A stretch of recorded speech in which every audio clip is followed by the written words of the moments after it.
look how far we've come, all the things we've done, did it all with love, beauty from the bottom up.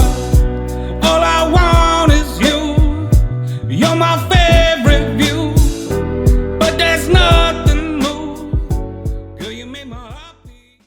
Welcome back, family. Welcome back, you beautiful creatures. We're doing a thing. Season 3, episode 31 of the To Be Better podcast. Got 21 episodes left of the year. That's crazy. Isn't it? Yeah. Isn't it? Where the fuck did 2025 go? We are doing our normal podcast episode. We record these live in front of our Patreon audience. If you guys are not a member of our Patreon, we highly recommend that you check that out.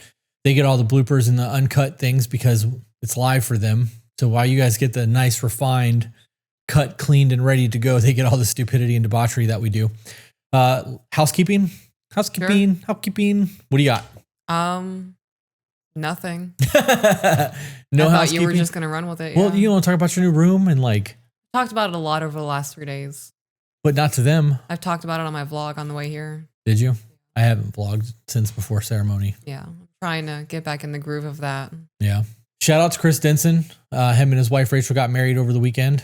Beautiful. And Heather B. Her and her man are finally married. Yeah, got married on Saturday. Yeah. Lots of weddings happened over this last weekend. I think that your little meditation room deserves some more talking. Yeah. Yeah. I think you should tell everybody about it. That room's giving me anxiety right now. Is it really? Yeah. You were so excited. I know. I don't think I'm gonna be able to keep the chairs in there. I That's don't think okay. I can make it work with that. Keep one of them. Get rid of the other one. Put it where? Get rid of it. Thinking about putting it in our daughter's room. Oh, it'll get destroyed. Yeah. Will absolutely get destroyed. And it's not like she can sit it with her feet touching the ground. She can sit it and her fucking legs are gonna hang off the edge of it. Yeah. I don't know. I have a big old bookshelf in there now with a bunch of rocks and seashells and dead leaves and flowers and bugs and crystals. Did I say crystals already? He said rocks. Close enough. Yeah. We went to the Goodwill. Me and the children went to the Goodwill. The children and I went to the Goodwill on Saturday, and I got a bunch of little knickknacks. I found a really cool wooden bowl that's in the shape of a leaf. Okay. I have all of our crystals on display in that because you can see it a lot better than that big old copper bowl. I got, it's the stupidest thing, but it makes me so happy. So I painted the room a mossy green color. And I got white blackout curtains with a lacy green inside curtain to be able to add layering and decoration. And because there's so much green happening, I found it's just a tassel.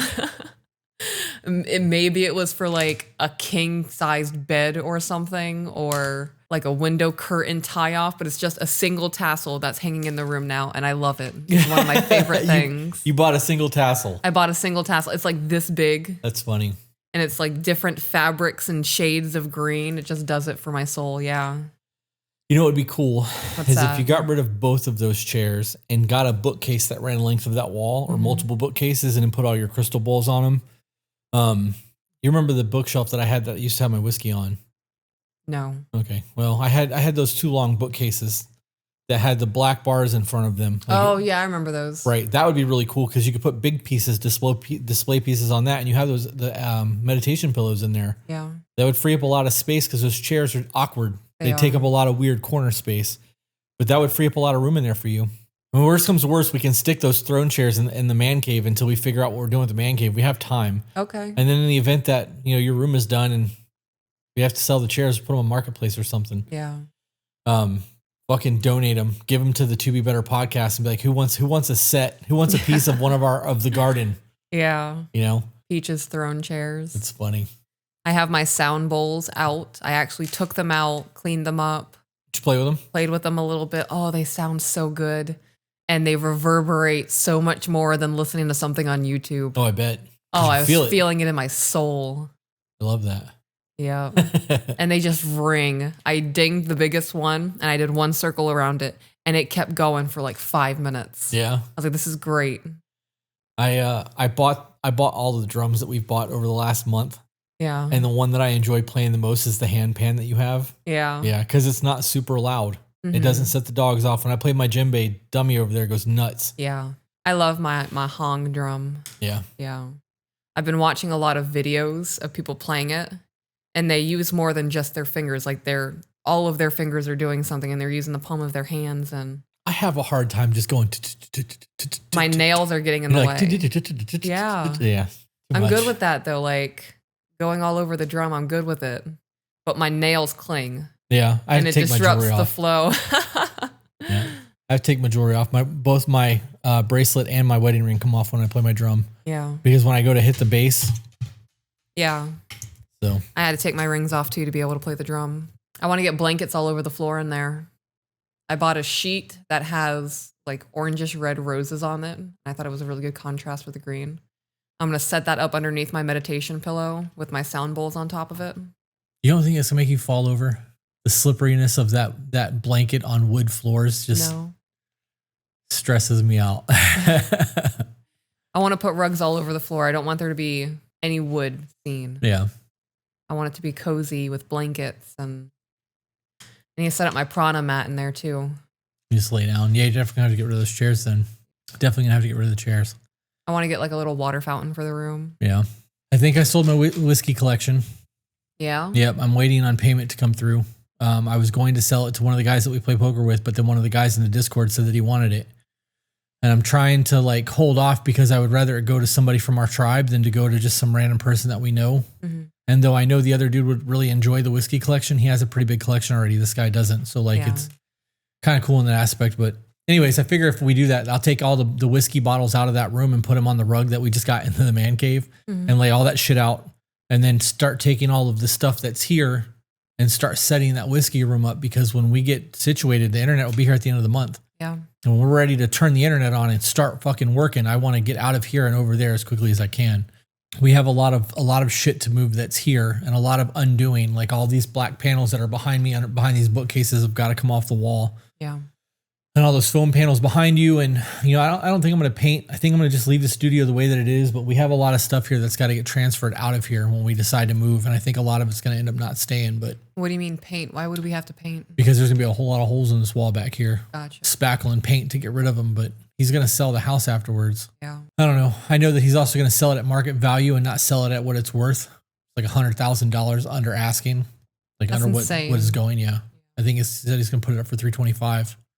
The last time he had it on the market, it was $450. So he's definitely he's just trying to get rid of it. He's moving back to Colorado. Right. So anyways, all right. So now that we've bullshitted for 8 or 5 or 10 minutes, 8 minutes, whatever it's been, let me ask you, do you remember the Tank Girl movie? Vaguely. All right. Well, while I know was, that chick was absolutely insane. yeah, right. She did a really good job playing Tank Girl. Yeah, she did. And while I was in the bathroom a minute ago, I was doom scrolling, and I saw they were making a new Tank Girl. And I got super excited. And then because all the AI posters, you never know what's real and what's not. Right. I Googled it, and they're not actually making a new Tank Girl movie. That's stupid. But then it got me thinking, if they were to make a new Tank Girl movie, who would you want to cast Tank Girl? Me. All right. Well, that was a short conversation. Can't argue with that. The chaos is there. Who would I? So picking somebody who's already famous? No, just an actress. She doesn't have to be super famous, but somebody that could play Tank Girl. I'm very curious as to. I think Lori Petty did such a good job in that role that I don't know who would be able to replace her. I don't know. Margot Robbie does a pretty good crazy chick. Yeah, but she's already done Harley Quinn. Yeah. I don't think that she'll be able to do another comic book character and not have that stigma attached to it. I can't think of a single famous person. I can't either. Can't think of a single one. All right, Hollywood, call me. You're ready to do it, huh? I got the chops for acting. I think I could nail it. The problem is with female actors right now, they're either like very beautiful feminine, like that's what they built their career on, or they're not. And the ones who are not have built their career on like military action women. Mm-hmm. And there's not like a diverse pool of like Edward Norton's in the female aspect, because like he's done everything from the Hulk to Fight Club. Like, and he did Primal Fear with Richard Gere. Did you ever see that? Where he acted like he was a split personality, and he had a stutter as one person, and the other person that was within him was a murderer. And we'll have to watch it. I'm not gonna say anything else, because if I say anything else, it's gonna ruin the movie. Jeez. But it's fucking good. Yeah. And at the end, you're like, whoa. All right. I don't know. I don't know who I would want to do a new Tank Girl. I don't know. Like, there's people in the chat saying names, but I don't know who these people are without having to Google them. Someone said Lady Gaga. Lady Gaga's not doing it for me anymore. Because of the Joker? I think, I want to say I think she's a very good actress. I think she did a very good job in the American Horror Story series that she was a part of. It's more about, I don't know, it's the energy she's putting off. Just not a big fan of hers anymore. Couple of instances where she said some things and I was like, ooh. Yeah. Yeah, I wouldn't have said that in that moment. But then again, people think that about me, so. Yeah, they definitely think that about us. Lindsay said that Lena Headey is Cersei Lannister, that she would be able to play a good tank girl. After seeing her in Total Recall, was it Total Recall? No, Judge Dredd, where she had the giant fucking scar on her face. She might be able to pull off Tank Girl, but I don't think she's got the crazy for it. Like, she doesn't have the right energy, I think. Tank Girl's chaotic. Yeah. Cersei, the lady who Lena Headey or whatever her name is, she played a really good psychopath. She nails like the evil character. She's got that shit down to a science. Yeah, I don't know. I don't know who. Yeah, I can't see her as Tank Girl. Why is this so difficult? I just see her as a brother fucker. That's funny. I don't know. All right, let's do some thank you emails and get into today's episode. All right. I thought that was a fun question to have, and then I realized that I honestly don't know who I'd want to have as a new Tank Girl either. I'm also tired of everybody in Hollywood. Yeah. It's hard to find people that can fit roles when somebody else has played the role and played it well. Yeah. You know, and like how are you going to live up to that? Right. You would have to change the character, and then it changes the movie, and you're not. Granted, when you remake a movie, you're getting a different movie anyways. Right. But all right. So as you guys know, we've recently changed the format. We are going to start with thank you emails. Before we do that, I have housekeeping. First things first, we have a trip for Greece in May of 2026. If you guys are interested in traveling internationally with us, there are currently, as the time of this recording, 12 or 13 slots left for that trip. There's 12 slots left. We're half sold out. 12 slots. Okay. I actually think that we're 13, so there might only be 11. Either way, we're at least halfway sold out. If you don't want to go international and you would like to do couples retreat domestically, we are doing one in June, which will pass by the time this airs. But if you guys are in the chat want to go, you can. Then we're doing one in August in North Carolina. There's probably going to be a discounted rate for the Florida one in June, which will probably just go to our Patreon because we would like to sell all those spots and it's sitting stagnant right now. Yeah. Oh, we didn't talk about this. While I was getting tattooed yesterday, I talked to Jeff Graham. He's wanting to do seminars for tattoo artists, and he wants to have people come to the shop and do like a 2-day Sunday, Monday seminar where they come down and he does a color tattoo and a black and gray tattoo and does like 5 to 10 people where he has them in the studio and does like a in-person seminar. Okay. And I think that's a really good idea. And as of right now, he's looking to do August. So if that's something that any of the tattoo artists who are listening to this, or I'm sorry, October. It's October, not August. If that's something that one of the tattoo artists that are listening to this would like to do, Jeff Graham is legit. Multiple award winning. Like, he's the fucking man when it comes to tattooing. You can email To Be Better Co. that you're interested, and I'll get it to where it needs to go when it comes through. And that way you can get a lead on it when it happens. Is this a paid thing? It will be. He will be getting paid for it. Yeah. I don't want anything from it. I want Jeff to be able to start building things outside of just his tattoo career so that he has a retirement plan. And part of that retirement plan, I think, is going to be the shop when I'm ready to like really truly move and not be a part of that anymore. But that's years away. So anyways, I think it would be really cool to do that. And I think it would be cool to have it so that it's like To Be Better and Sacred Rights Tattoo. How would you work that? Jeff Graham Sponsored by To Be Better. Yeah, sponsored by To Be Better, Sacred Rights Tattoo, whatever, just so that we are still getting some sort of like brand recognition for him doing the seminars, and then just let him take the time out of his schedule to do this shit and call it a day. That was one of the things that I meant to talk to you yesterday. By the time I got home yesterday, I was so fucking tired. My brain was just exhausted from all of that. What else do I got going right now? All right, guys, as you know, there was a TikTok scare. We lost the app for a whole 12 hours, and we have no idea what the future of the app looks like. And with that, we are very concerned about the loss of our following. We have amassed almost 3 million followers across that platform with all 4 of our accounts. And we are trying to push people to other social media platforms so that in the event that anything happens on one app, we have multiple other backup plans. If you want to make sure that you're not missing any content, we highly recommend that you check out our Patreon. On Patreon, we have multiple tiers to choose from. Starting at $10, you begin to receive exclusive content. At $15 a month, you get access to our private Discord server where we've amassed an absolutely amazing community of supportive people. And beyond that, we have other tiers to check out. along with my 2 private women's group, if that's something you may be interested in. Guys, on our $15 and higher tier, you have access to live recordings. We record all of our content 3, 4, sometimes 5 times a week, live in front of our Patreon audience, where they are able to chat with us while we're recording. They get to see all the flirting, the outtakes, the hot topic conversations that never actually make it on the podcast. And it's really worth that aspect in itself. We have an After Dark where we sit down usually once a week and have a glass of bourbon, or in Peach's case, a glass of wine and a bowl of cheese. And we have a whole lot of fun conversations, karaoke in the Discord. We finish the lyrics. We literally just hang out, and you guys get to hang out with us. There is a host of other perks, including Zoom calls that are coming for the ultimate tier, so that if you guys are having problems, you can talk to us. It also gives you the heads up on private meet and greets, because when we travel, we try to meet up with people on our Discord on a regular basis. There's a whole slew of other perks that come through Patreon. I highly recommend that you check it out. The best way to support what we are doing is to share the content. The second best way is to check out our Patreon. Thank you guys for being here. My new book is releasing on August 15th, called You Are Not Broken. This book is very different than the first one. The first one was all about being a good man or finding a good man. This one is about reinventing yourself after hardship. So if you've had a breakup or a divorce, whether you've had, you and your best friend have split ways, your marriage failed, you have gone no contact with your parents. This book is about reinventing who you are and learning to love yourself to get over those things and to become a better version of you. And that drops August 15th. So far, we've sold a couple of copies on our website. If you would like to order a signed copy, you can get that on tobebetter.com now, and you'll get a PDF download, and you'll be able to read it before the book releases. As of right now, everyone that has read the book has given me really, really good feedback. I feel like this book is outdoing the first one in terms of like quality of writing and things of that nature. So that feels pretty good. And real quick, the chat says, I need info for June in Florida.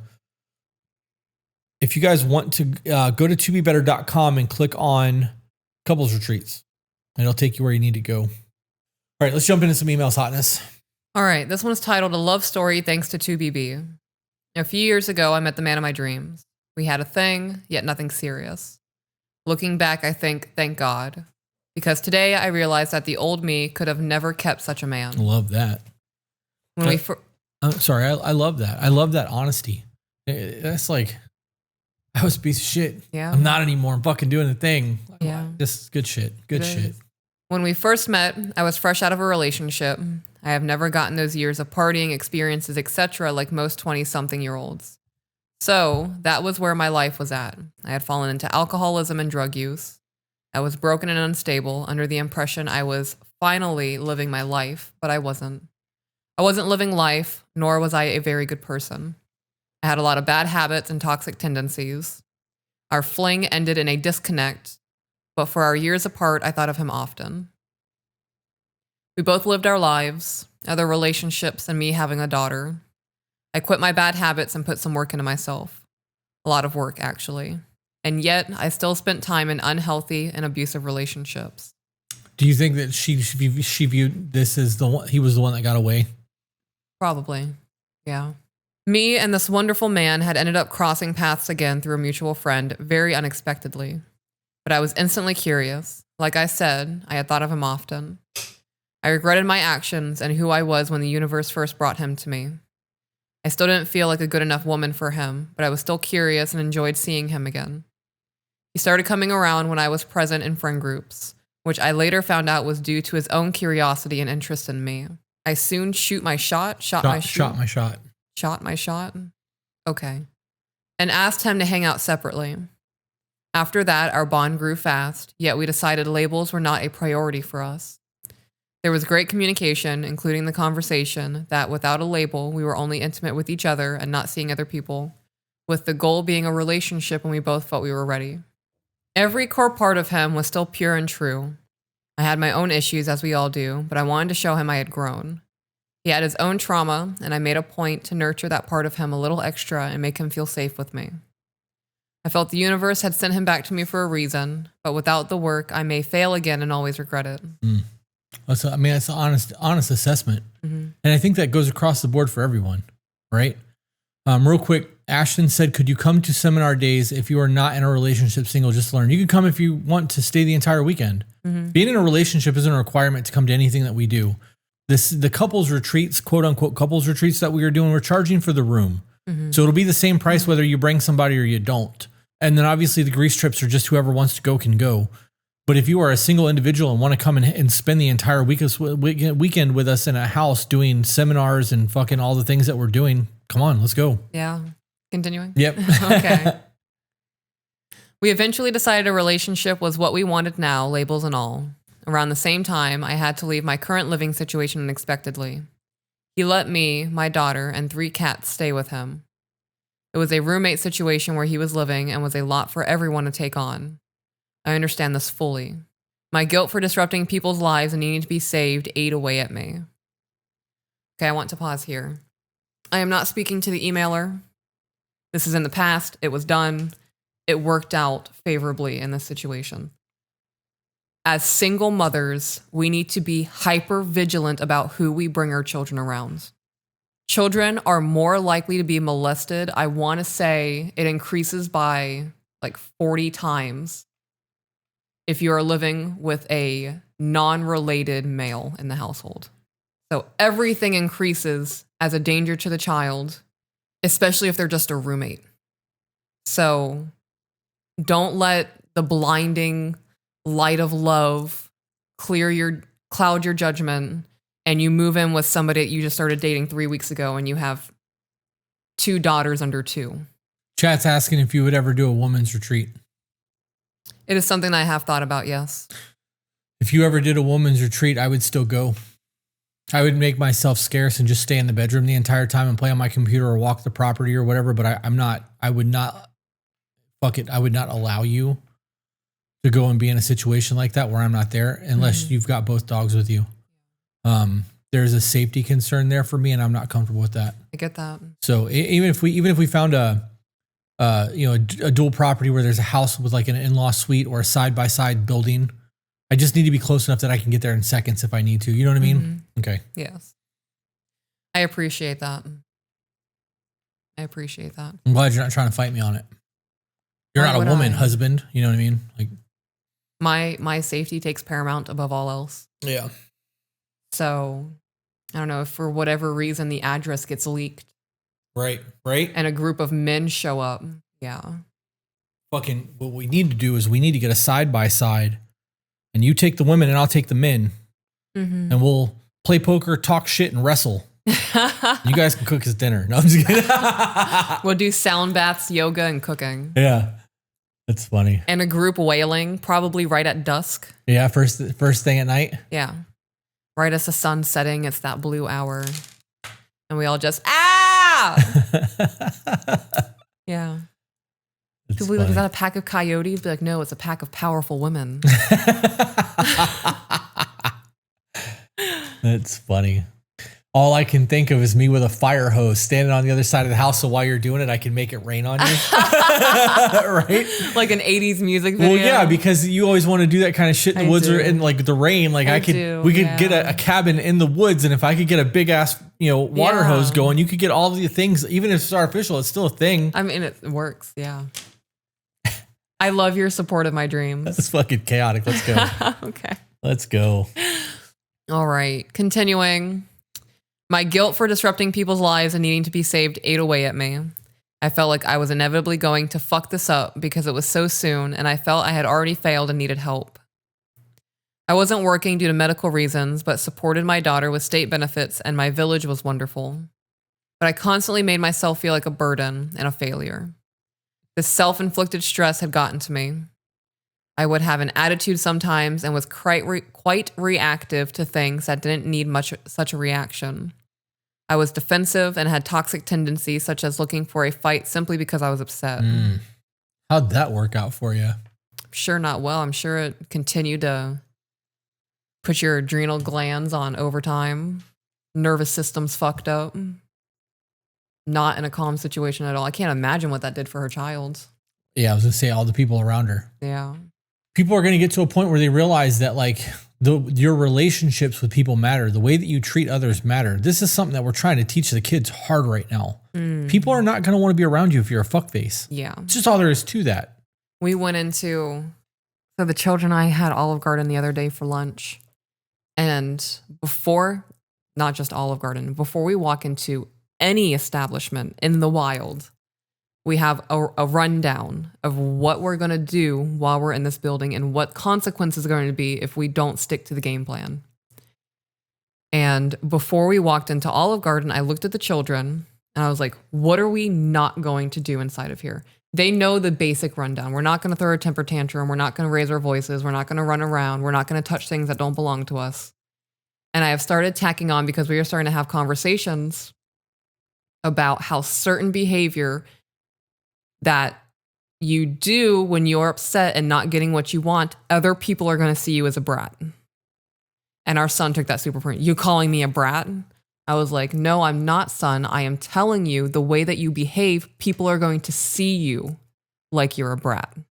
Even if you don't think what you're doing right now is brat behavior, the perception of people around you is going to be, oh, he's acting like a brat. Mm-hmm. And I was like, people's perception of you is not the true representation of who you are. Right. And of course, I dummied this down for the kids. I'm not using big words like this.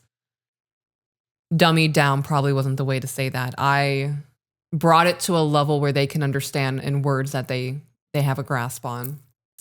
And it took a little bit, but I want them to understand that when you go out into a public place, all people have on you are your actions in that moment. Right. Because they don't know you. Right.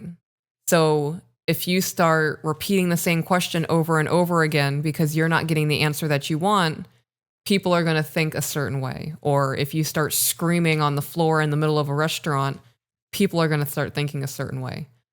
And one way I explained this to them, I asked our daughter and our son, I was like, close your eyes and picture a red apple. And they closed their eyes and I was like, do you see the red apple in your mind?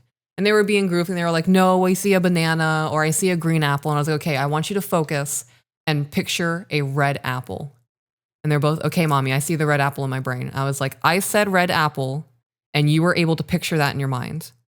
Now, when we're in public and people see screaming child or beating the floor with their feet because mommy said no, they're going to think poor behavior. The same way you thought red apple when I said it. I don't know if any of it stuck with them, but I'm really trying to teach them the lessons of that.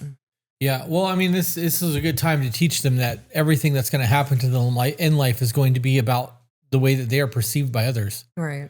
And that doesn't speak to bullying and like popularity contests. It speaks to making networking connections, because it's not what you know, it's who you know in this world. Mm-hmm. And like, you know, that was one of the most depressed sighs ever. She's done sitting here today.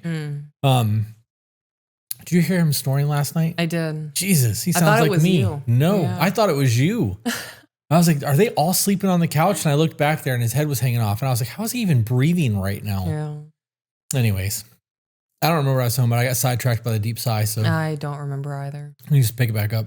All right. I very soon realized this was a trauma and stress response. My last relationship had fucked me up so badly that I was not putting out the love I was feeling. I was letting my past affect my current relationship when it was not his fault. I want to pause there. So not only is this a trauma and a stress response, it's also an adult temper tantrum. Absolutely. When we start to recognize our own behaviors are akin to like a 5-year-old not getting what they want, it really does boil down to you're having a temper tantrum right now.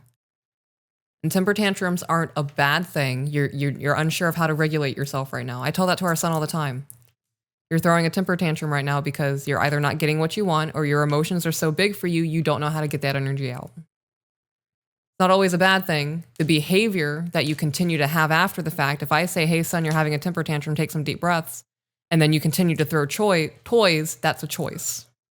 Because we've identified what you're going through. We identify the problem we have identified that the behavior is problematic, and you're still making the choice to be disruptive or be angry or snarky or petty or however else that can bleed out as children grow into adults. Did all of that make sense? Yep. Had a whole ass thought while you're sitting there talking though. Okay. I always tell him, see, our parenting styles are very different, especially with him because he responds to me very differently than he responds to you. I always tell him, I'm like, this sucks right now, right? And he's like, yeah. I'm like, it's okay to say that this sucks. Like, it's okay to feel like you feel. I was like, when I don't get my way, I don't like it either. I was like, but you right now, you're a kid and you have a lot of life decisions that are being made by other people because we're trying to teach you how to live life. Yeah. And like, as an adult, you'll get your way a whole lot more, but you have to work for that. So right now, when you're not getting your way, you need to just take a deep breath and go, it sucks. Be like, I know it does, dude. Go do your thing. Yeah. You know, and go do it because you got to do it to you anyways. But while you were talking, I wonder when he's having those big emotions, if you did the whale. If you're like, I can tell you're upset right now. You want to scream? Let's go outside and scream. And you guys go out there and just fucking scream. And then go back inside. Because that's an energy release. Yeah. We should try that. The worst that's going to happen is he's going to scream outside for a few seconds. Yeah. And nothing's going to get resolved. Best thing, he could cry, like scream, cry, get it out, or laugh. Yeah. And that could change that tantrum from an upset energy to this was fun. Last time we did that, it didn't work, and I just got more frustrated. Oh, you actually did that though? You don't remember that? I don't. We were all sitting in the living room, and I took him outside to the back porch. Vaguely. And you were like, I love that. I love that you just did And that. it didn't work. No. Huh. Did you yell too? I did. No. Was it your idea to yell to go out there so you could yell, or was it for them? Well, because I recognized I had energy release, and I was like, gosh, it would just be so great to scream right now. And I was like, wait a minute. I wonder if it would feel good for him to scream too. Yeah. And I was like, hey, buddy, you want to go outside and just yell with me for a minute? And he was confused. But we went out there and I started screaming, and then he started screaming, and then we went back in and he just started acting up again. There's things that I know that are not good, right? Like teaching, rage rooms are bad. If you go to rage rooms to let out anger instead of to have fun, you are teaching your body to have violent reactions to your anger. And like punching bags. They tell you to get a punching bag so your kid can punch a punching bag when he gets angry. The problem is teaching him to throw fists when he's angry. Yeah. And like, I was just like, we get a soccer ball and then kick the soccer ball to get the anger out, but it's the same process. You're creating a violent explosion of energy from frustration. And now that I've said that, I wonder if the screaming would be the same thing. I think if we did it in a controlled environment, like we're not going to scream at people. You need to step outside and scream. That's different from raising your voice at someone because you're frustrated with them. Yeah. Lots to think about. I also think we should take the kids to a rage room. Okay. And summer's coming up. It gives them an opportunity to see what happens when you break things. Yeah. Without getting in trouble for it. Right. Anyways. I was letting my past affect my current relationship when it was not his fault. He responded the best way he could by walking away and communicating that he didn't want to fight, and he wouldn't. His response was to shut down, as he doesn't respond well to aggression or yelling in a relationship. When I tell you that this man has never once raised his voice at me, I mean it. Never once has he yelled, called me names, or made me feel small. I felt horrible for the way my reactions to outside sources had affected him. And honestly, I was embarrassed by my reactions and toxic thought processes. I knew this wouldn't last. I knew I'd lose him and we would be unhappy if this continued. So I took hours, days, even weeks to process and dig as deep as I could to connect the dots within myself. I listened to your podcast every single day while cleaning, showering, driving, etc. I knew I was a better person than when we had met the first time, yet I wasn't healed enough just yet. I began to feel better rapidly, better habits, self-awareness, coping skills, and extensive growth in my communication. He was honest, patient, and wonderful all around. Reciprocation became our main thing. For example, he had told me something that had made him uncomfortable and gave him anxiety. This was from a past relationship where she would turn off her location and was hanging out with other men, including her ex, and cheating on him. When he approached her with any boundaries or honesty of his discomfort, she would shut him down and tell him he was just controlling and toxic. How dare you call me on my shitty behavior, so I'm going to make you seem like a narcissist. Yeah. Classic narcissist. How the turns have tabled. I'm going to point the finger at you and make you feel bad to distract you from the shit I'm doing over here that's wrong. The Adeline Jane Project on YouTube said, when I worked with kids, we would make them smell their favorite food like a cookie and then blow out birthday candles and teach them to breathe. I guess that makes sense if you take a deep breath of this. Now blow this out, but it seems like a whole lot of work to get them to breathe. Yeah. There's got to be a better way to do that. Our children know how to breathe. Yeah. Well, like we will stop and we are not going to have a conversation until you take at least 3 deep breaths. Yeah. Yeah. The breathing techniques for stress and anxiety that we have has definitely helped, but it's a matter of when the parents are getting frustrated to remember to do that as well. Ooh, Lord knows I was doing that on the way home from the beach yesterday. Kids have made a mess in my car. And In the Bronco? Yeah. And they weren't listening. And somebody snuck food in the car and it melted somewhere. And I was already agitated. I was like, you guys are not listening to me. I'm becoming frustrated. I need like 5 minutes of silence. And then our son took a tongue depressor that he got from the doctor's office and scooped up whatever it was. And he was like, ew, mommy, what's this? Like being goofy. And I saw that it was melted food. And I was like, I'm about to start yelling. I got really quiet. I was like, I'm about to start yelling. Everybody needs to stop what they're doing in the car. Mommy needs to take some deep breaths. I was livid. And they kept going. And I raised my voice a little bit. And I was like, stop it. God, I'm about to scream. Knock it out. I need 5 minutes. And I got smacking my hands on the gear shifter. Yeah. I was like, 4 in, hold. Box breathing. 4 out. And they were like, Mommy, are you okay? I was like, I'm fine. I'm just mad and I don't want to yell at you guys. So please, quiet game until we're in the driveway. And they did good. I didn't yell. I didn't lose my mind. But boy, was I riding a roller coaster. It's funny. As for me, I heard him out, apologized for what I had done that made him spiral into the thoughts that I was being sneaky or disloyal in any way. I downloaded an app called Life 360 without being asked, so he would constantly have my location. To me, it was a very simple way of not only building trust between us, but showing him that I would do whatever to reassure him and quiet those fears that were brought from his past. We reciprocate, providing a safe space where we can voice our concerns or any troubles without judgment, reminding each other that it is okay to ask for things, to make suggestions, and that there was nothing unsafe between us that could not be communicated. And that there is nothing unsafe between us that could not be communicated. We didn't push, but challenged each other to be vulnerable. It soon became easy and safe. He doesn't yell, he doesn't judge, he loves me with his entire soul as I do him. He would do anything to protect me and make me happy. He is gentle and understanding and helps on days where I am just not myself. I take pride in being his woman and serving and watering him. We are truly a team, and he is worthy of everything I do for him, and I am happy to do it day in and day out. I set out clean clothes and a towel every day so he can shower after his long work days. I take care of his laundry and make home-cooked meals for him almost daily, which is a love language for me and a favorite way to be served by him. I make sure he comes home to a clean house full of love, because I will never lose a chance with him ever again. I know this is meant to be, and the universe sent him to me twice for a reason. I have never felt such love, and I never want to risk losing everything we have already built and what we could be. While we were never toxic, we both had our own lingering traumas. Today, we are living in our own house. He treats my daughter with love and care. We communicate like I never have with anyone else in my life. I love to serve him. We have our roles in our joined life and help where we can on tough or overstimulating days.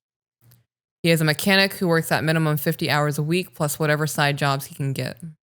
I take care of the house chores, cooking, cleaning, and parenting as she is my biological child. We are very much pink and blue roles. I am back working for the first time since I gave birth to my daughter at a job I truly enjoy. I have been accepted to a new college and have the motivation to finish school and become a mental health therapist. We have been talking about businesses we can start and both partake in and our future goals in life. We both are continuing to heal and bond and build a life together with the goal being forever. Simple as that. I guess this was our story of our lives and our healing, but I truly believe I couldn't have grown into the woman he deserves and needs if it wasn't for your podcast. I give myself credit for doing the homework, but without a teacher, I would have remained stuck until I was so miserable and at rock bottom. Chris and Peaches, thank you for your raw and honest content. Thank you for the no sugarcoating and the step-by-steps, and for using your experiences to help others. I was a broken and toxic woman with an unfulfilling life and no real life map. And today I am a woman with a man who reminds myself of you both. The love is unmatched. The growth is overwhelming. Thank you for making me a better woman, mother, and partner. I finally have what I always craved. I just didn't know how to say it or get it. My void is finally fulfilled in so many ways. I love that. What a good email. I love that too. All right, got to move that. The love stories or the thank you emails really, really sets the tone for all of this. I know that like our podcast is meant to help people, and that's what we're doing, right? Like, that's the whole point of creating what we've created. But when you're getting these emails and we're like, you're reading these emails out loud and we're doing this before we get into the troublesome emails, it's like a really good reminder before we get into it that we are here to help and not judge or be assholes, especially for me. It's very, very easy for me to revert back to you're an idiot. Yeah. Which is an asshole thing to do. First email of the actual episode. We're 44 minutes in. ADHD person holding on to a failed marriage. Hey guys, been listening to your podcast for a while and love listening to you. I appreciate you both. My wife and I have been married for 3 years now, and I don't know how I can fix it, and I'm starting to realize it might be too late, but hope it isn't. Backtracking, we started our relationship, and about 3 months into it, got her pregnant, and she told me that I didn't have to stay if I didn't want to. I chose to stay and started a family with her, and I moved in with her, so we lived in one house. She owned her house, and I rented. She assumed I was never married, and we had an argument about it, and she told me that she would have never been in this relationship if she knew that, because now she will be the second wife. Okay. 3 months, right? Yeah. They were in a relationship for 3 months, and that never got disclosed. Yeah, I would view that as lying by omission at that point. How do you not have that conversation? Right. Were you guys just fuck buddies? I don't get it. I don't get it either. Okay. That's like a key question to me. Have you ever been married? Especially if you're past like 25 years old. Yeah. I think that's right up there with like, what's your credit score? Yeah. If your credit score is 200 and mine's at 850, we're not getting married. You're not fucking up my credit score. Yeah. How did that not come up? Like, it just doesn't. Okay, whatever. It just doesn't make sense. I mean, in the context, they were in a relationship for 3 months and she got pregnant. Yeah, but I'd want to know. I mean, that says a lot about what this was for them. Right, you're right. So I would have gotten that in a courting phase, though. yeah. So we touched on it not being brought up. She assumed I was never married. It's taking zero accountability. I didn't disclose that I was married. She found out and it upset her. Saying she assumed to me in this context comes across as kind of demonizing. It's her. She's the reason she got upset. She assumed. She never asked. When I have something to tell my husband, I tell it unprompted. Told you the other day a dude messaged me. Yeah. I don't have to tell you that. But I also don't want to be 6 months down the road and you're like, why didn't you tell me that he reached out to you and you guys have been having conversations? Right. We had an argument about it and she told me that she would have never been in this relationship if she knew that, because now she will be the second wife. Okay, before we move on, I have something I want to talk about that. Could you imagine God or the universe or whatever you believe in putting somebody in your life and you going, because of your past relationships, I don't want anything to do with you? And the possibility of missing out on the greatest thing that ever happened to you or could have happened to you in terms of relationships, love, and companionship because they had a past. That is fucking crazy to me. I don't get it. Yeah, it's wild to me too. Also, that label of being the second wife. I don't care what wife I am to you. I'm just going to make sure I'm going to be the best one. Right. Doesn't matter if you've been married 4 times. Right. Who you're married to now is the one that matters. The other one's failed. This one's still working. Like, this is what needs to be the focus. Yeah. It's wild to me. The wild way to make it about you. Yeah. While she was pregnant, we both started working from home due to COVID, and that's when I made the first huge mistake. Okay, I think that's not really a good way to say that. Right? A mistake is a mistake, period. Whether you gave a woman a ride home from work and didn't tell your wife or you cheated on her. Both of those are a mistake in my eyes. So that's when I made my first huge mistake. How do I want to phrase this? I can see it in my mind so well, but putting it to words, it almost minimizes the smaller mistakes, right? Like, all of those things can be overlooked, but this is like the real damage dealing one. All of those little mistakes add up. And those little mistakes can be more catastrophic than the one big mistake that's made. Piece of advice from my perspective, I wouldn't categorize my mistakes. I just make mistakes. Did all that make sense? Yeah, you don't think that one of them is worse than the other? There's varying degrees of hurt that will happen. Okay. So does that mean that you think that one's worse than the other, that there could be worse than the other? Like, I ate the last slice of cheesecake that you've been saving. Didn't know you were saving it. That's a mistake. Right. Slept with somebody else. It was a mistake. Yeah. I'm only asking, like, do you think that, because in the Bible, when you read the 10 Commandments, it doesn't say one is worse than the other. Right. A sin is a fucking sin in God's eyes. It doesn't matter if you murder a baby or you lie to your woman or your neighbor. God views that as fucking wrong, and that's the end of it. So I'm asking you, like, is that how you view that situation? I'm trying not to view anything as worse or better. Okay. Things are just what they are, and I can decide what I do with it. Well, with that statement, the previous statement you said about the way the varying levels of hurt make sense. Yeah. Okay. All right, continuing. I chose to message a past friend that I had a sexual relationship with about how the COVID procedure was in Europe, and that was all the conversation was about. I really thought you were going to admit to having an emotional affair, and that was the huge mistake. When she found out, she asked me about it, and I told her the truth about just being curious about COVID around the world, and she was hurt and upset and told me not to communicate with her anymore, so I stopped. I blocked her on my social media platform and thought I fixed the issue. Okay, so how would you handle that situation? I think she reacted very immaturely, and it shows massive insecurities within herself. I mean, that was already shown with I'm the second wife. Right. So she very clearly has some things going on. This would be a conversation of why didn't you tell me? Like, we generally let each other know when we're talking to the opposite sex. You're talking about COVID. Right. Who gives a shit? Right. Oh, no. How could you betray me by talking to somebody else about COVID?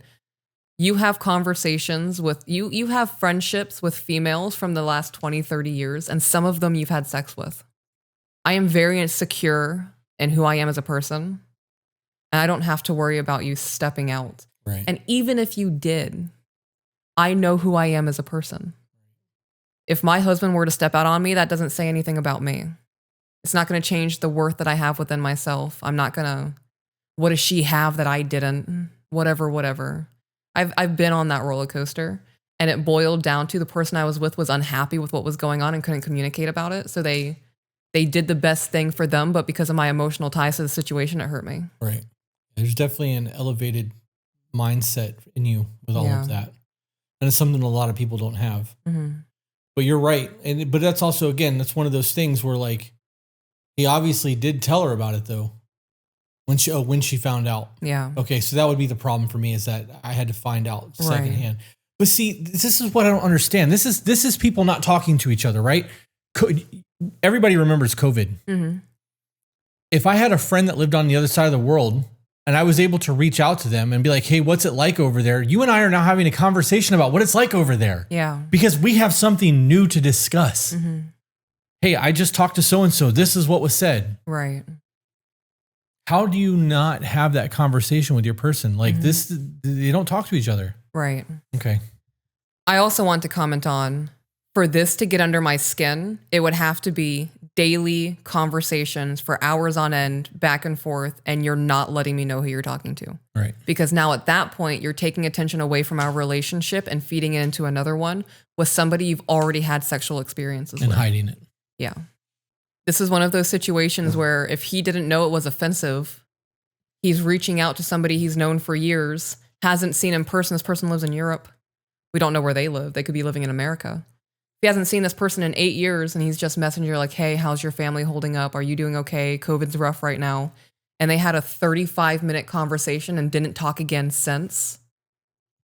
Dude thought he was doing something that was okay. Right. Human interaction. He wasn't trying to be undermining of the relationship or disrespectful to the mother of his child. Context matters. People's intentions matter. Whether people want to acknowledge that or not, people's intentions do matter.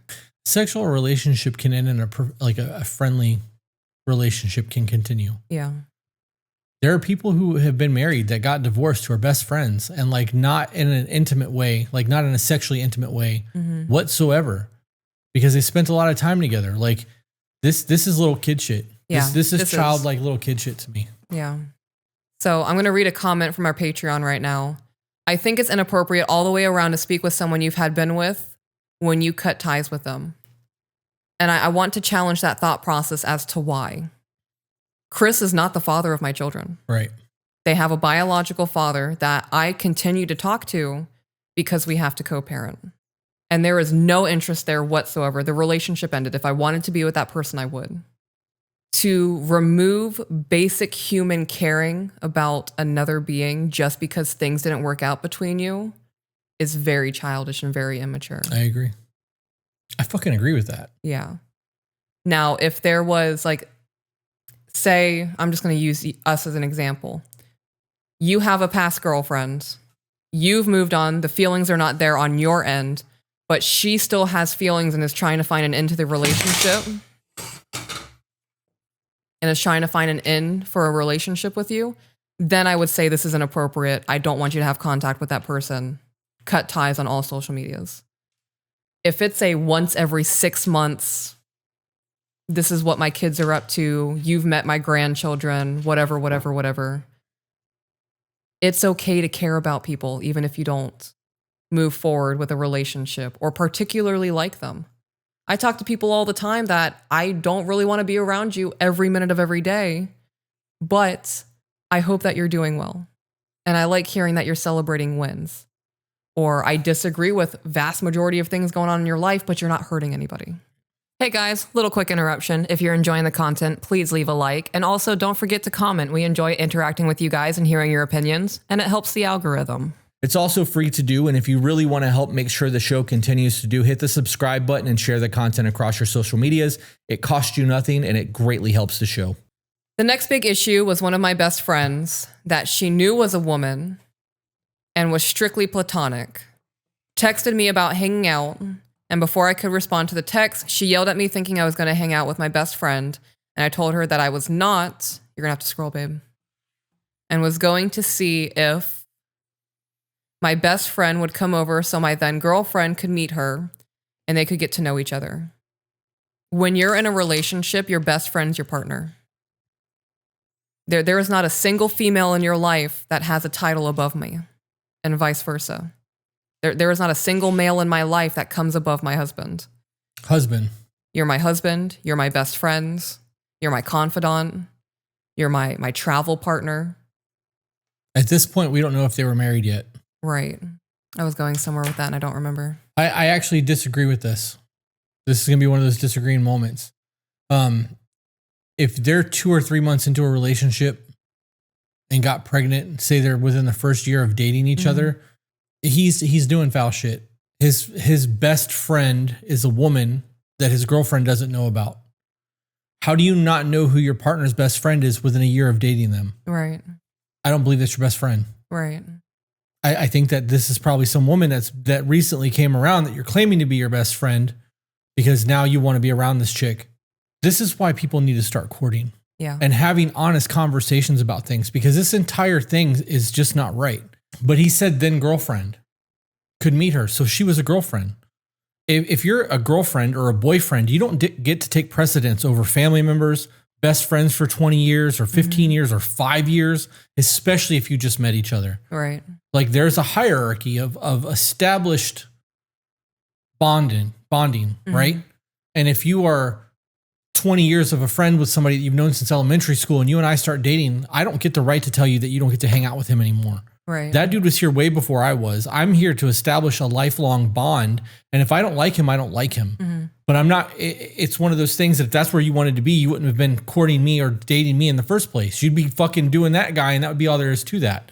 But the moment that marriage is had, you're right. Everybody else falls to the fucking wayside because the marriage is the priority. They weren't married yet. There's no disagreement here. He's lying to this chick. Right. I agreed with everything you just said. Well, in the beginning you said girlfriend and then you switched to husband. And then I was like husband and you said husband and then like we were on the same page. But when it's girlfriend, yeah, we agree. It's just the way you started that conversation and the way it ended wasn't the same. Gotcha. He's a liar. He's probably going to hear this and be like, that's fucked up, dude. Fuck you. I wasn't lying. And maybe you weren't. Well, does it change because she's pregnant with his child? Because they have a family now, regardless if they're married or not. No, because they've been together for 3 months. We don't know at what point this is. Well, when she got pregnant, they were only together for 3 months. You don't have a relationship in 3 months. 3 months of knowing somebody, you don't fucking even know them. Like, how does that even work? You don't know their quirks. You don't know they're crazy. You don't know their bad days. Like, you don't know their favorite foods and like how it's prepared unless they eat McDonald's all the time and that's their go-to. Like, and even then, unless you've worked at McDonald's, you don't know how that burger's made. Right. Like, there's just, I don't know. Buff Bell said he started off with not being open about being previously married. Exactly. Like Yeah. I think there's a whole lot of Hiding shit. Yes. Deception. I was kept wanting to say discrepancy. Deception. I think there's a lot of deception happening here. I want to elaborate on what I was saying before because it clearly caused confusion. In this circumstance, it doesn't apply because they've already had a fucked up relationship.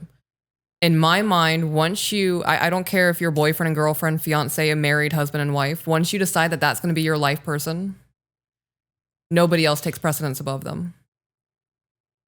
So your female best friend is going to be your lifelong partner, or your male best friend is your life partner or husband or 15-year boyfriend, whatever. I would have an issue with you saying that I have a female best friend. That's not me. Well, I mean, I wouldn't say that. Right. I'm just elaborating on what I just said. Your partner should be your best friend. I agree with that. But there's also levels of best friendship. You're going to get other things from other relationships that you don't get with your partner. Me and Sean have a relationship that you and I don't have. But I'm also not trying to have that type of bond with another woman, period. Because I don't want any type of bullshit to come my way. Right. Or what ifs or insecurities or fights that could potentially happen because something was said inappropriate or a hug lasted too long or any of that. I'm happy in my relationship. The last thing that I want is other people to come in here and make waves. And like, there have been times in our relationships where things that were not really in our control have done that. And the goal is to minimize that as much as possible to protect the sanctity of the house. Because at the end of the day, that's what matters the most. So, as insecure as this chick is, he's hiding shit. Yeah, he's being sneaky. Continuing, so I cut off that friendship because of how it made her feel, thinking that would resolve that. After a while, I was confronted with photos that were on my cloud-based platforms that I never thought about going through and deleting. She asked why I was keeping the past relevant, and I told her that I don't, and I will start deleting them to show her I don't want to stay in the past.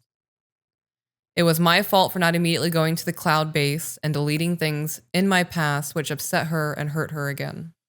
It's fucking stupid.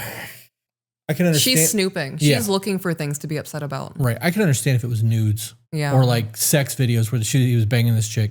That'd be fucked up. But if they have pictures of them at picnics and shit, like. Or like them getting a dog together. Who gives a fuck? Yeah. He had a life before you. This would be like moving in, meeting somebody and making them throw away their photo albums of the family that they had. Because he was married once before. Well, what about all of those moments where you went to other countries or went on vacations and got to do dope shit? Does he have to throw away photo albums? I know photo albums aren't a thing anymore.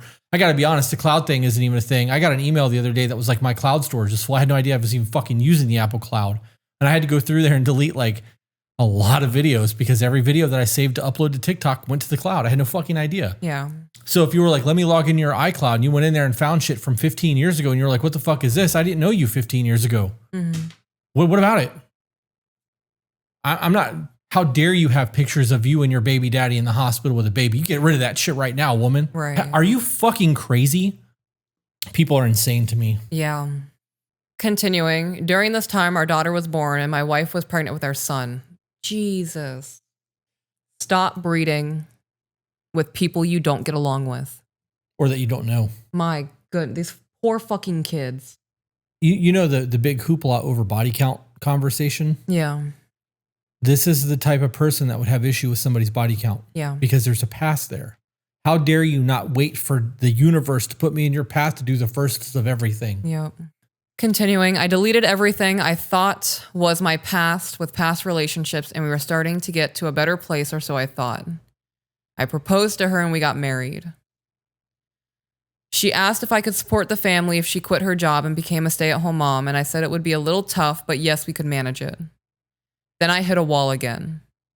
My finances were not up to par, and I was in a lot of debt, and she asked me why I had so much debt, and I told her the truth about satisfying past relationships and putting myself into a hole, which upset her, and she told me that my debt is now affecting our relationship because of past bitches, and she is now having to suffer because of it.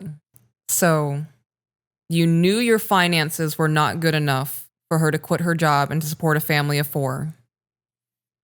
You did it anyway.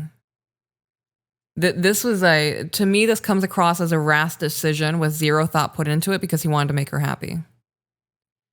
You have to look at the long-term ramifications of choices, especially when it comes to finances. How did she not know you were so in debt? You're now 2 kids in at this point, married, and you disclose 0% of your debt to her? I would be pissed off too. I wouldn't be upset about the past women. I would not call them bitches. How disrespectful, just because you're now his woman. You feel you have the right or the power to demonize is not the word, but to look down on. You don't even know who they are. Right. I wouldn't be upset about any of that. I would be upset about the fact that you didn't disclose this to me when I was talking about not wanting to work anymore. I really don't understand how people don't have these conversations. I don't know either. So I don't think that this marriage is too far gone. I don't think you should have gotten married in the first place. I agree. I would not be trying to salvage any of this. Mistakes were made. You guys brought 2 children into this world. I would co-parent the best that I could and get my shit together. And if I can get myself to a point where I can have conversations within a relationship and not hide things and be sneaky, then I might try to approach her and be like, look, I've changed my ways. I'm sorry for everything that I did that contributed to our relationship falling apart and our lives falling apart. I want to be a better man, and I want to be a better man for you. Yeah. I wouldn't do this with her. No. Just because of the way that she's acted about the past. Yeah. Like that would have been a huge red flag for me. Like if I would have been, see, this is why you need to have conversations about why relationships ended and see how the conversation goes. Mm-hmm. Because in the conversation where everybody else is a problem, you know that you're not going to get any type of real resolution in a marriage, right? Him having a past is a problem. Him not disclosing his past is a problem. These 2 clearly weren't meant for each other. And had they actually got to know each other before getting pregnant and deciding to get together, like they would have realized that. Swiping left or right or whatever the swipe is to say yes, and then smashing is not the start of a relationship. No. How you get syphilis. Continuing. I want to touch on the debt thing real quick. Okay. When you decide to get married to somebody, if they've got debt, regardless of why they have the debt, you now have an obligation to help take care of that. Because we are living as one flesh to do this together for the rest of our lives.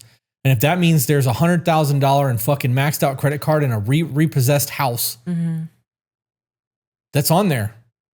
We're going to do this. We'll make it work however we got to make it work. Let's go ahead and start paying this debt down. Even if it's $15 a week, we need to do something to start like trying to show good faith and trying to make this work. I don't understand.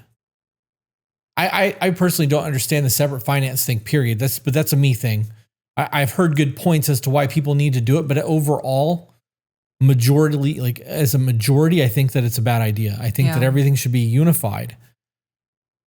I don't give a fuck if you had debt. I've had bad debt. I've ruined my credit twice and had to rebuild. It's just life shit. I think that she's looking for reasons to be unhappy. If he was unable to like, if they're struggling financially because he's paying off that back debt, that definitely should have been a conversation. Yeah. But if he's still able to allow her to be a stay-at-home mom and money is just tight, and then she found out that the money was tight because he was making $1,000 a month in credit card payments, I could see how there'd be a frustration there. But on the opposite side of that, you got what you wanted. You're a stay-at-home mom. He's doing what needs to be done. You guys just aren't living as comfortably as you would like to live, right? Because he has debt. That should have been disclosed as well. But continuing. Yep. I have been working on getting my debt in line and had it in control before getting in this relationship and overcompensated to make sure this family would be okay. I told my wife I would get another job, in which she didn't want me to because that would mean she would have to take care of the kids on her own and I would be able to get away from this family and have even more of a break from the kids. Wow.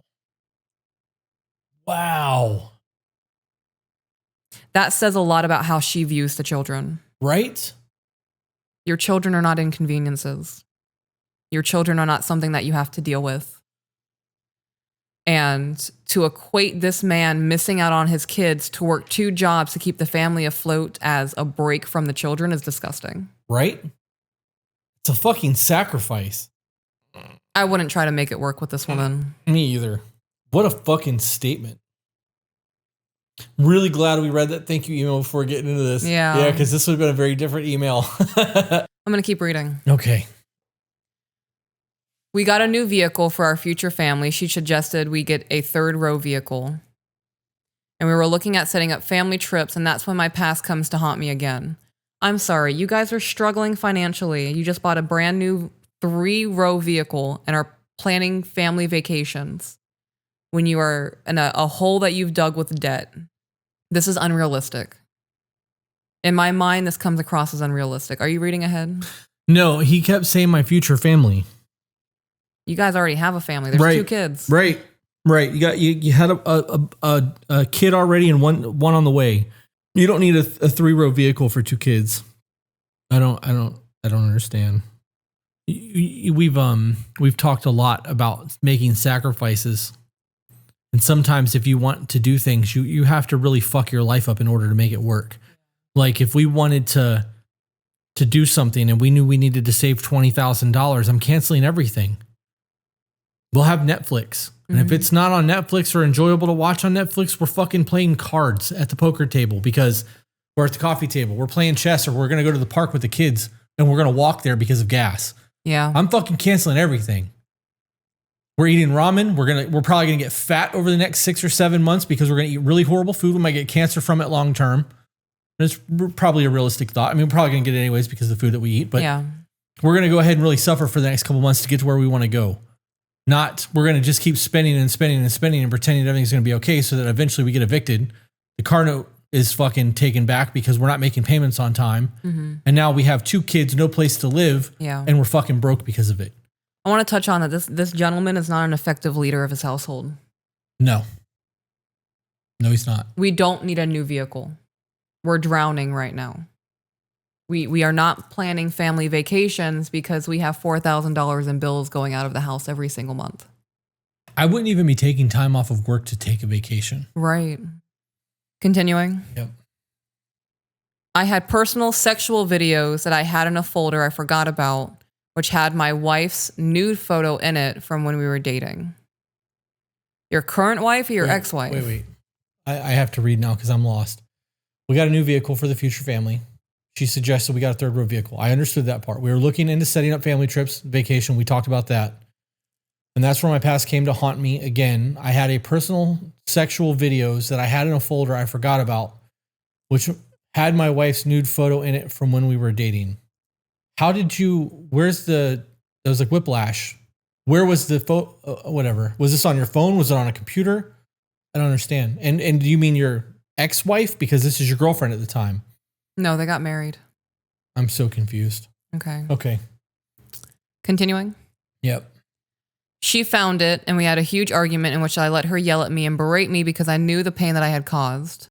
I told her I was sorry and that I honestly forgot about that folder, which she did not believe me about, and asked why her picture was in there, to which I replied that I put it in there when we first started our relationship. She was in so much hurt that afterward, everything I did was not good enough, and everything I did that was a basic task that either took too long or wasn't done the correct way would make her angry. I have all kinds of shit that you sent me from the beginning of our relationship. Yeah. All the sexiness.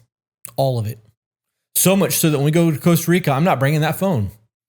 Because TSA or Border Patrol, if they decide to search my phone, because that's a thing now apparently, they don't need to see pictures of my wife naked. So, you getting mad about it, babe? Because it's on everything. I've got them on my computer. I have it saved on one of my Google Drive accounts. Because if anything crashes, I don't want to lose those photos. I send you photos to be fawned over. Right. But I got all of them. If we didn't have children, I'd want that shit hanging up in our house. Like, I put time into taking those pictures. They need to be marveled over. They are. Believe me, they fucking are. Good. Past and present photos? Yes. Okay. She really comes across the way that he is painting this picture of her. She truly comes across as a woman who is just looking to have fights. Yeah. She's already an angry person. She just wants a reason to let it out. Reason to let it out. If the folder was titled dumb shit I don't want to delete. Yeah. Or my ugly wife. Right. Or something really fucked up with malicious intent, I could see it being a problem. I don't get it. I really don't fucking get it. The only way I would be upset about it is if it was a pornography folder and I wasn't the only person in there. Yeah, that'd be a problem. But the problem at that point is not the fact that you're in it. It's the fact that there's a fucking... Right. You have 14 other chicks. Right. That you're looking at, yeah. The whole, she was so hurt that everything I did was not good enough afterwards. That's manipulation. Yeah. She's upset. She couldn't control whatever situation made her mad. So now she's controlling the present situation. Right. Well, she has leverage because he allowed it to happen. Right. She has told me that I need to fix myself and make changes. And if I loved her, I would. That's not how that works. You change because you want to, not because somebody is asking you or forcing you to. Right. Because the change isn't genuine. Right. And love isn't enough. What about fixing herself and her insecurities and I'm the second wife? You talk to somebody you had sex with 6 years ago, you're cheating on me. Like digging through his cloud storage to try to find something to get him in trouble. Newsflash, everybody listening, you're an adult. You can't get in trouble. People can be upset with you. They can be frustrated. They can be hurt by something said or done, but you're not going to get grounded. They're not going to take your TV away or you can't drive the car for the next week. You're an adult. I can't stand it when people refuse to take accountability for themselves while simultaneously, in my mind, this is psychological abuse. It's warfare. And I agree.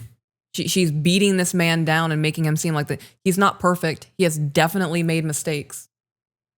There are things that I wouldn't have been happy about, but I'm not going to continue to throw it in your face. You don't love me because you neglected to tell me this thing or whatever.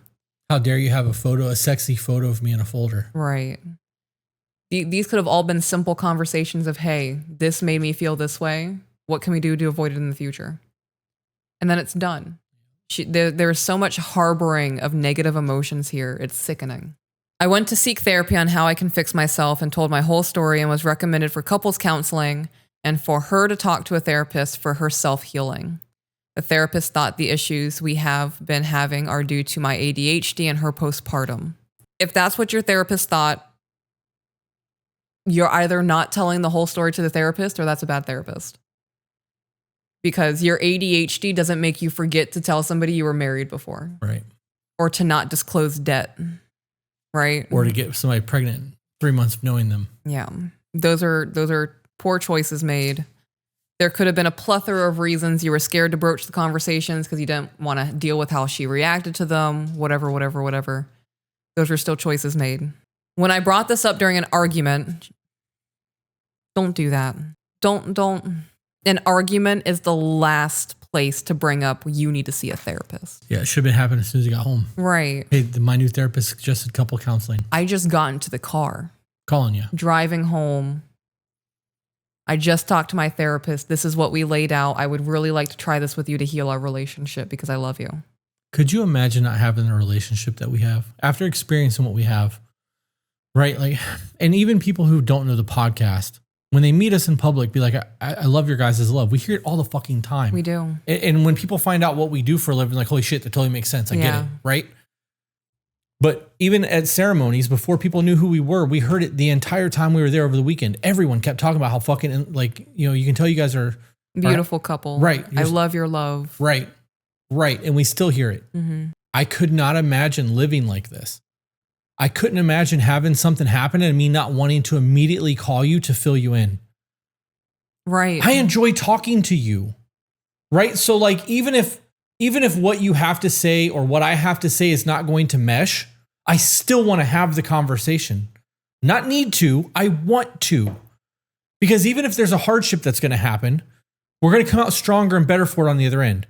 I may know, like fucking know what's going to happen when I make the phone call. She's just going to say da da da da da da, and I'm going to say da da da, and we're going to go about our lives. I'm still making the fucking phone call.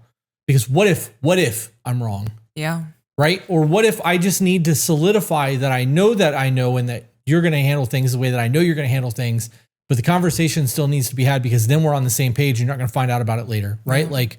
Like that you were married once or that you have a bunch of debt from previous relationship because you don't fucking talk to each other. I call you every time I get in the car from something. Yeah. Even when I was getting my decompression work, the moment I got in the car, I would call you. Mm-hmm. Hey, I'm on my way home, blah, blah, blah, blah, blah. We'd have a 5-minute conversation. I have another 20 minutes to get home, listen to my audiobook, but you would know everything that happened in the appointment. I could send you literally a text message could be like, hey, they did the same thing they did last week. I'm on my way home. Be there in a minute. It's not the same. I enjoy talking to you. How do you not enjoy your fucking person? If you don't enjoy your person, you're in the wrong relationship. Yeah. I don't get it. I could not imagine living in a relationship and not having what we have because I've experienced this. That bar is set so fucking high that like we have to go at the same time. I don't know how, but it's got to be simultaneously. Yeah, like, I mean, we do go everywhere together. this is the big one, Weezy. Something has to happen so that it coincides within like a 5-minute span. Yeah. Because it's going to be the worst 5 minutes of our life. Yeah. Yeah. All right, continuing. My wife was mad that I had a female therapist and to quote, tell that bitch, this is really a thing for her. Yeah. Does that make you feel like a more superior woman to be able to call other women bitches? I hate to break this to you. The way that you speak and conduct yourself technically makes you a bitch. I agree. All right. She said, tell that bitch I'm not going to any kind of therapy because I'm not the problem. You are the problem. Period. Oh. That's it. That's all I need. Oh, okay. So that term that everyone likes to throw around, they're such a narcissist. This is actually what narcissists do. Yeah, that would be the end for me. Yeah, I'm gonna pack up my shit. See you in court. If we can't work this together, Yeah. there's no point in doing this. Puts a whole new meaning to I'm carrying your shield right now, babe. You mean me? Mm-hmm. I'm confused. Because that's what you told me. Yeah, that is what I told you. In that whole mama bear moment. Yeah. If I'm the fucking problem and it is me 100% and I'm trying to work through things and you're not trying to do it with me, you're not carrying my shield anymore. You're walking way the fuck ahead and expecting me to carry all this weight on my own. Yeah. That's not what marriage is supposed to be. I'm not fucking doing this by myself. Even if I am 100% the fucking problem, if I am taking steps to make things right and we need to go to couples counseling and you're like, it's you're the fucking problem, I'm not willing to go, then we're not doing this together anymore. You're expecting me to fix all of me while you get to be hurt and do all of you. And that's not how this works. Yes, I have things that I have to atone for. Yes, I have been a bad man. Yes, there's a whole lot of shit that I have done wrong, but I'm fucking trying. Right. I'm going to therapy. They suggested couples counseling. Would you go with me? Getting mad because my counselor is a female or my therapist is a female and she suggested couples counseling. Fuck you. Yeah. Like they're just, I can't do it. I can't even have a conversation with people like this. You're not. She's impossible. Yeah, there you go. She is impossible. Yeah, I wouldn't tolerate this. I would just leave. You didn't want me to get a second job. Don't worry, I won't have to now because I'm just going to be supporting myself and the children when I have them. You can go get a full-time job and take care of you and the kids when they're in your household. Yep. Done. Women can be abusers too, guys. Absolutely. Continuing, when I don't remember what we talked about or respond quickly when we talk, that to her is a sign of disrespect, and I constantly tell her I am sorry and that I am diagnosed with ADHD, which she knew, and she tells me that's a lame excuse for a grown man. This dude's being abused. This dude's being abused. It's normal to pause in a conversation and process and formulate what you're going to say instead of just reacting to what's going on. My husband and I will sit in silence for 5 minutes if I need to figure out what I'm going to say without being a dick about it. It be like that sometimes. Yeah, because I love you. And you're worth that extra time of trying to think about something differently phrased than just having an argument to make myself not feel this way anymore. I want to touch on the memory thing because my memory's not so great. I've been hit in the head a lot. Mm-hmm. And like, I remember most of the time, I remember the important things, but I live on a calendar. And if it's something that I know it's super important and I don't put it in, I'm like, babe, can you put this in the calendar so that I don't forget? Because I do forget a lot. And I don't think it has anything to do with ADHD. I think it's because I've been fucking hit in the head a lot. The fact that I function the way that I do is a win for me. Yeah. And I do forget a whole lot of shit. And we've had conversations where I'm like, hey, did I tell you this? And you're like 5 times. I'm like, okay, can't remember. Yeah. But I'd rather tell you 5 times than not tell you at all. And there are those times where I'm like, I could have swore we fucking talked about this because I remember this specific moment. And you're like, babe, we never had that conversation. It happens. Mm-hmm. Where's your fucking grace? Right. If it is ADHD and he is a forgetful person and you fucking know that, it's not a lame excuse. You know that you have somebody who has memory issues. How about that? God forbid a brain doesn't work at its full capacity. Right. I wonder what, right? So she says this is a lame excuse that he's forgetful. I wonder what her lame excuse is for being this much of a mess of a human being. Is it childhood trauma?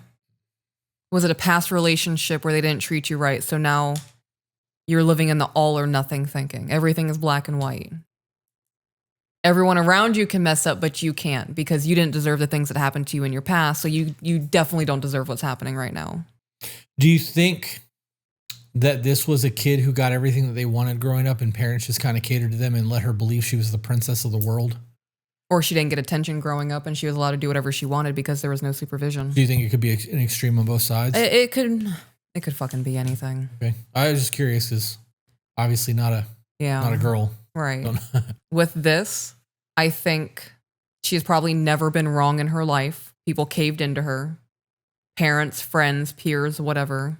There is definitely a holier than thou, not in the religious sense, but more of I'm just a superior human being to you, so you must bow down to my perspective of things. Yeah, she comes across as a narcissist, as a high level narcissistic traits happening.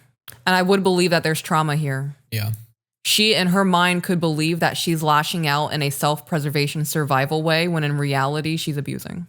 I was going to say something. I don't remember what it was. What were we talking about before you asked me that question? Okay. I don't know. I asked you, the question that I asked you was about the princess behavior. Right. Before that, I don't know. See? Okay. You should berate me, make me feel a little because I forgot. Yeah. And I should do it to you because you forgot what you were talking about while you were talking about it. Let's just be horrible to each other because why not? I don't fucking get it, man. Mm-mm. Continuing. During this whole time, I was being called a narcissist that only cares for himself and did not care for her or the kids, a piece of shit, a scumbag, and other degrading words. Abuse. People will use derogatory verbiage to hold you under their thumb. Yeah. I would leave. Yeah. The moment somebody said any of that shit to me, I'd be like, you're right, I'm that bad.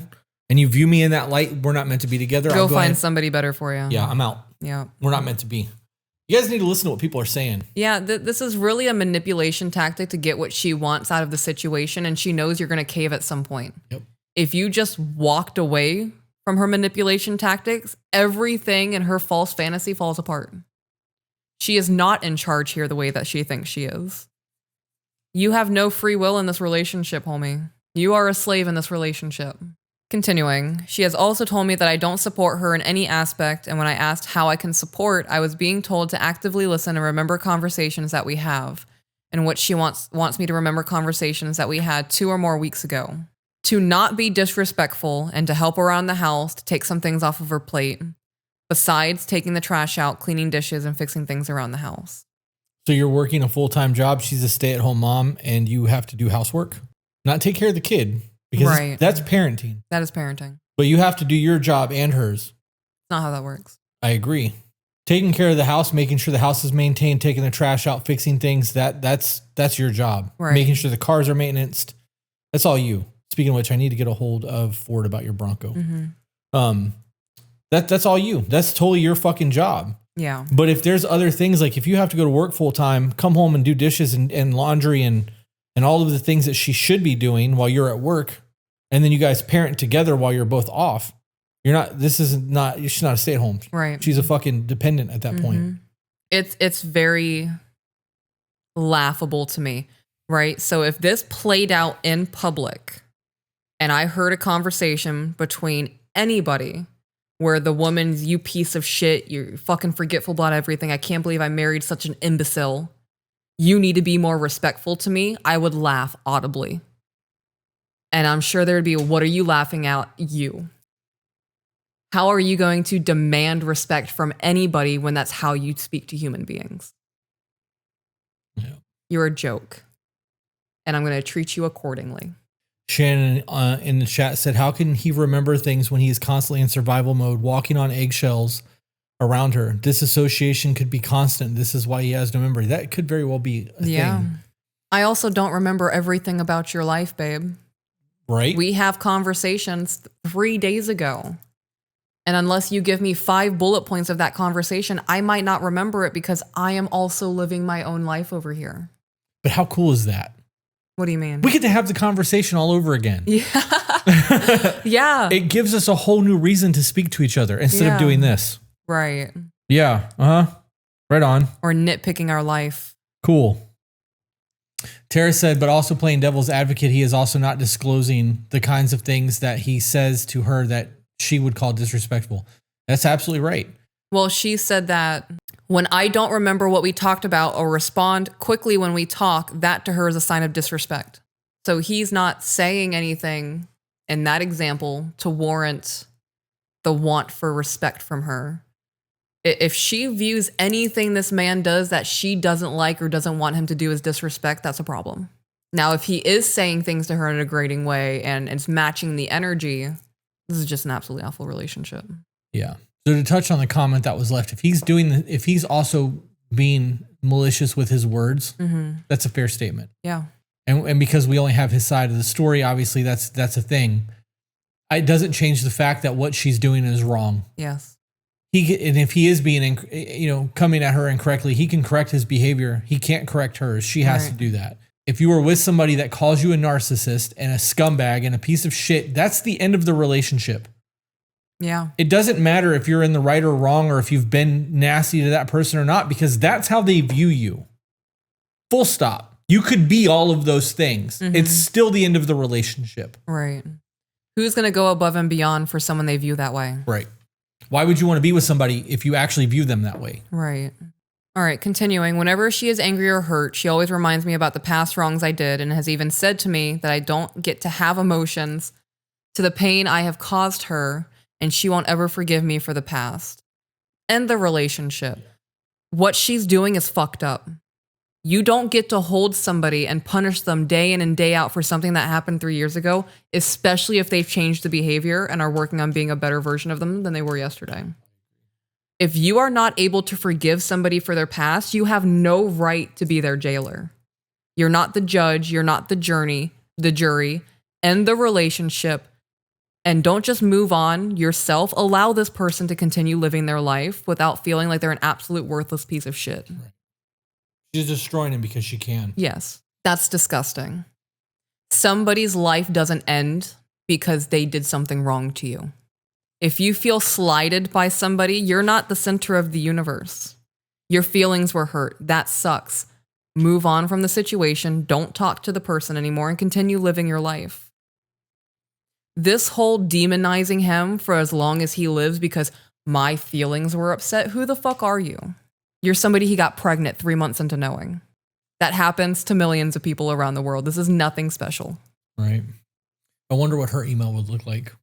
And I say that not because she's being depicted in a bad light, but I'm curious, one, not only what he's left out about him, right? Because it's very easy to throw judgment and hate towards other people. But I'm worried about, I'm not worried. I am curious about what the relationship looks like through her eyes. Yeah. Because there is a whole other cognitive bias that's happening here. And again, regardless of all of that, the statements that have been made, if she's actually said those things to him, this relationship needs to end. Yes. Regardless of what he's been doing. She's a very hurt person. Everything negative that she has said to this man feels thick with, I am hurt and I want people to hurt the way that I'm hurting.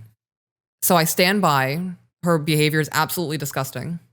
And if he is doing something to warrant this, his behavior is also disgusting, but it's not a free pass to talk to people this way. I agree. Okay. I wanted to throw that out there. Let's assume, let's hypothetical for just a second. Let's assume that he's like punched holes in the wall, right? And like broke the window of her car when she was trying to pull out of the driveway, like complete lunatic. Yeah. Leave. Right. If you believe this person is all of those things, why are you there still? You're not going to make somebody change. So yes, I believe he has his hand in all of this. Yeah. I'm sure that he said some really foul shit and has been just as vindictive in arguments as she has, and he's leaving that out.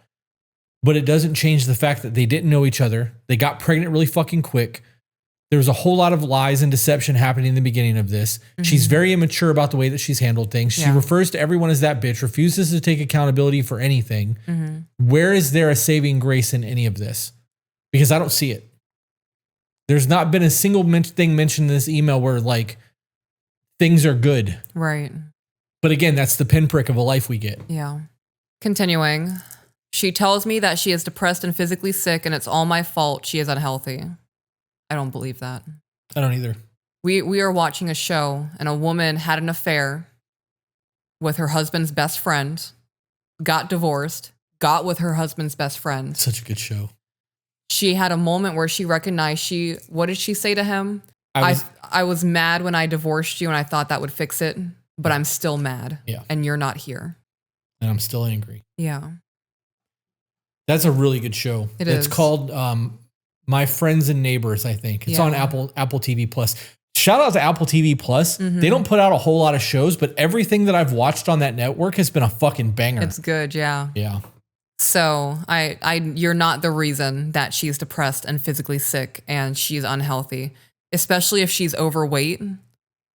Unless you're tying her to a bed and force feeding her, she's making those decisions, right? I can see how if the relationship is so messed up and you're being absolutely nasty to her and filling her with the same negative things that she's filling you with, how that's making her physically sick. I would believe that. Right. I agree with that too. I can see how that leads to depression. I mean, she's clearly not happy. At the beginning of this email, when she got pregnant, she gave him an out. You don't have to be here if you don't want to. Right. If that was her, like, hopefully he breaks up with me so I don't have to break up with him. And like, she didn't want to be in the relationship and was just hoping he would end it. If she never wanted to be in this relationship, I can see how she's depressed. But all of those are choices that she made to continue to stay, to be here, to have a second child with you. Continuing, she has now talked about giving me divorce papers and making sure I never get to see our kids anymore, or sometimes going out and physically cheating on me so I could feel the pain she has felt and feel like a piece of shit that I am. Insane. It's insane. She also can't keep her kids from you. Yeah, she can't do that. But men don't know that because they don't fight for their kids in court systems. Right. They just take it because they've heard the horror stories and take the L. I hate that. There's a special place in hell for women who fucking utilize their children 100%. in a way to manipulate their men. 100%. Yep. Your life beyond this will not be a peaceful one. No, it fucking won't. Regardless of what that looks like. Yeah.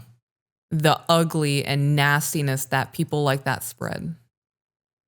All because your feelings were hurt. Get over yourself. Ruining lives because your one feeling got hurt. The fuck out of here. Continuing, recently I've been making simple mistakes, which has caused her to go into a stressed and angry state. So we know what cause and effect is, right? If we turn on the faucet, water is going to come out of it. Cause and effect. She's making choices to become stressed and angry, right? We don't know what the mistakes are. Grace is a thing. Laughing in moments of mistakes is also a thing. She could choose to be like, oh, babe, you're so forgetful. If your brain wasn't in your skull, you'd leave it behind, whatever, instead of getting mad about it. You make looking forgetful sexy. You just keep doing you, babe. I'll be your brain when you're not here. Like, there's so many ways to handle it. Right. That's not ugly. Right. For example, in the morning, I woke up to feed the dogs and let them out and get the kids dressed and fed. I packed my daughter's snacks for the school day, made sure the trash is by the front door. And when it was time for us to leave, I forgot to turn off the Christmas lights. And she got angry and told me that I can't even do basic things like turn off lights before we leave. I bet she's saying this shit in front of the kids too. What an absolute monster of a person. And I also have no time management because I was about to make my daughter late for school. If we weren't having this fucking conversation, we'd be on time. I'm trying to fix our marriage and want my wife to be happy, and maybe it is without me. I don't think she was happy before you, homie. I don't think this chick knows what happiness looks like. Yeah, I agree with that. She does not know how to treat people. All of this behavior, if it is accurate and true and you're not fluffing things, is very unbecoming of her as a woman. She has told me she doesn't need me and I'm just a paycheck to her. Why would you want to fix your marriage and make your wife happy if you're just a paycheck to her? Right. Don't be desperate.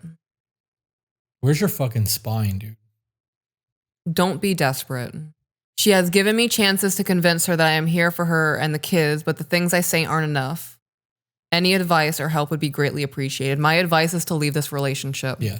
Fight for your children and get with a woman, court her, see if you're compatible, and then be with somebody who loves you, who sees you for more than your paycheck. I don't know where we were. We're done. That works for me because this email sucked. I would get a lawyer.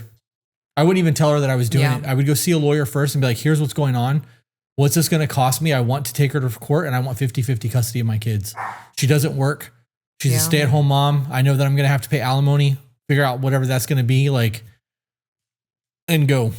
I would diggity dip on this relationship. Skip, hop, and jump to the next one. Skedaddle. Yeah. Little skadiddly do. Oh, man. This is going to cut down to probably about an hour and a half of actual record time. Okay. I'm very curious to see how Carrie feels about this when she edits this, or Iggy, whoever ends up editing this email. It's a lot of ugly. I can't imagine that somebody with self-worth would tolerate this. Here's a good like measurement of where you view yourself and your self-worth. If you loved somebody and saw them being treated the way that this person was treated in this email, you would do something about it. You would interject. Yeah, step in. You would defend, deflect, protect, whatever you had to do to make sure that the person that you loved was taken care of and okay. If you're not willing to do that for yourself, nobody else is going to fucking do it for you. Yeah. Your self-worth is so low that you would do more for other people than you do for yourself. That's a problem. The mom in me would show up unannounced, right? I mean, I'm in communication with our son. I would like to be in communication when he's an adult. And if he starts telling me things like this about his relationship, son, next time that happens, just message me. It's happening, SOS, whatever. And I'm going to show up unannounced. Leave the front door unlocked. I'm going to walk in and be like, talk to me that way. Yeah. Yeah. There's definitely a whole lot of, when the kids get older, if they go through shit like this, I got divorce money. Oh, yeah. In-law suite. Yeah. You can come back home. Yeah. I got nothing else. I don't either. All right, guys. Thanks for tuning in. I know this was not probably one of the most fun emails that we've done in a while, but hopefully people who are in this type of experience will hear it and get guidance. Gain perspective. And maybe help. This is not a relationship. No. This is, from what has been emailed to us, somebody being abused and being used and walked on and manipulated and kept under a woman's thumb. And it's absolutely disgusting. I would be so ashamed of our daughter if she behaved this way as an adult. I agree. With that being said, guys, remember you're the author of your own life. So grab a pen. And we will see you on the next one. Bye, guys.